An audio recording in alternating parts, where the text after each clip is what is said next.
السلام علیکم ورحمۃ اللہ وبرکاتہ۔ ان للہ و انا الیہ راجعون۔ آج ایک مشہور روحانی معالج جنہوں نے اس علاج کو ایک نئی جہت دی، محمد اقبال سلفی، راولپنڈی اسلام آباد والے، جو کہ قضائے الہی سے وفات پا گئے ہیں۔ اللہ تبارک و تعالی ان کی حسنات کو قبول کر لیں اور ان کی سیئات کو معاف فرما دیں اور ان کے لیے جنت الفردوس میں مقام عطا فرما دیں۔ ایک ایسی شخصیت تھی جنہوں نے وہ لوگ جو جادو یا جنات کی وجہ سے پریشان تھے اور وہ اپنے پیروں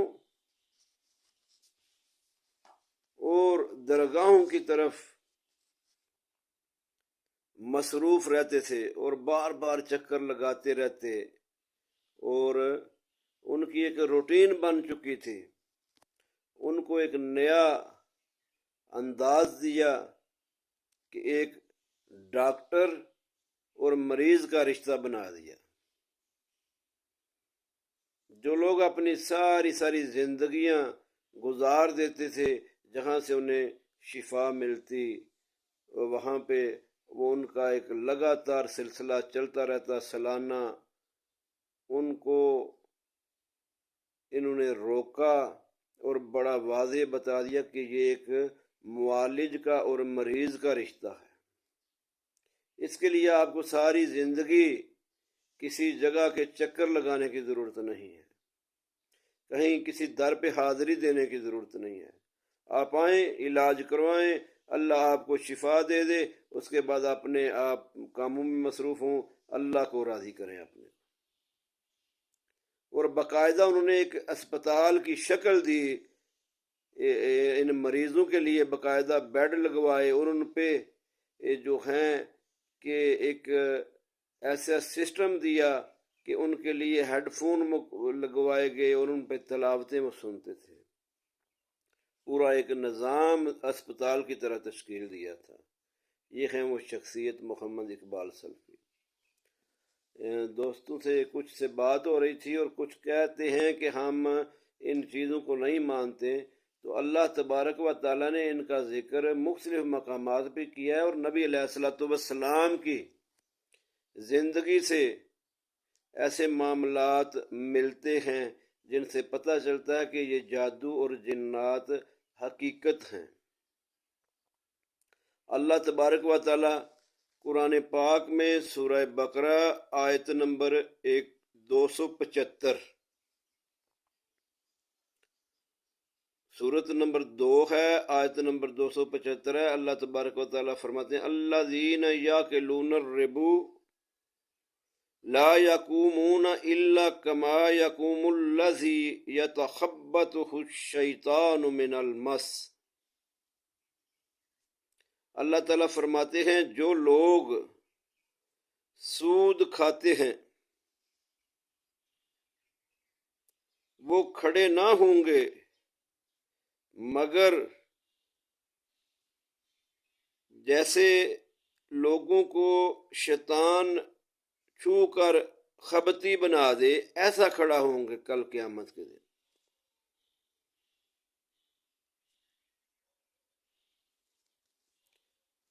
تو یہ پتہ چلا کہ شیطان جسے مس کر دے، جسے چھو لے، جس کے اوپر وہ حاوی ہو جائے، وہ خبتی ہو جاتا ہے، اس کا دماغ کام کرنا چھوڑ دیتا ہے اور اس کی حرکتیں پاگلوں جیسی ہو جاتی ہیں۔ اور نبی علیہ الصلوۃ والسلام کی حدیث مبارک ہے کہ شیطان انسان کے جسم میں ایسے دوڑتا ہے جیسے کہ خون۔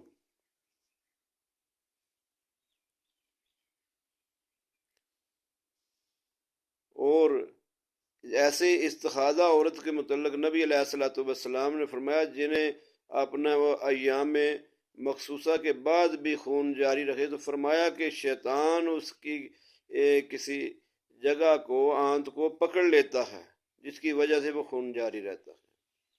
ایسے بے شمار واقعات ملتے ہیں جن سے یہ پتہ چلتا ہے کہ جنات جو شیطان ہیں وہ تنگ کرتے رہتے ہیں انسان کے ساتھ، وہ اپنی دشمنی نبھاتے رہتے ہیں۔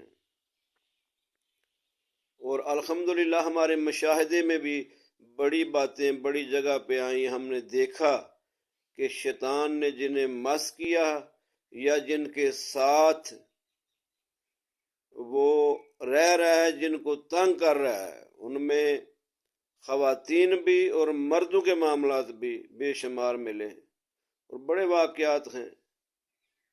تو ایسے واقعات حقیقت ہیں، ان سے ہم چھٹکارا حاصل نہیں کر سکتے، یہ نہیں کہہ سکتے کہ بھئی ایسا کوئی واقعہ نہیں ہو سکتا، یہ بالکل ایسے معاملات ہیں۔ شیطان انسان کو جو ہے وہ اس پہ غلبہ بھی حاصل کر لیتا ہے، اور انہی شیطانوں کے ساتھ مل کے جو انسان شیطانی عمل کرتے ہیں، جو کفریہ عمل کرتے ہیں یعنی کہ جادو کرتے ہیں، وہ بھی انہی شیطانوں کے تعاون سے کرتے ہیں، حالانکہ وہ اسلام سے خارج کر دیے گئے۔ نبی علیہ الصلوۃ والسلام نے فرمایا جادو کرنے والا اسلام سے خارج ہے، اس کا اسلام سے کوئی تعلق نہیں، وہ کفر کرتا ہے، اس کو قتل کرنا واجب القتل ہے اسلام کی نگاہ میں۔ تو ان کا توڑ، ان کا علاج صحیح معنوں میں جو ہے وہ قرآن و سنت سے ہی کیا جا سکتا ہے، اور الحمدللہ اللہ کے فضل سے ایسا علاج کرنے والے آج اس معاشرے میں موجود ہیں۔ صرف کیونکہ یہاں پہ چمک دمک اور جھوٹ بک رہا ہے، اس لیے ان کو دیکھنے کے لیے، ان کے پاس جانے کے لیے یا ان کو تلاش کرنے کی ضرورت ہے جو صحیح معنوں میں قرآن و سنت کے مطابق علاج کرتے ہیں۔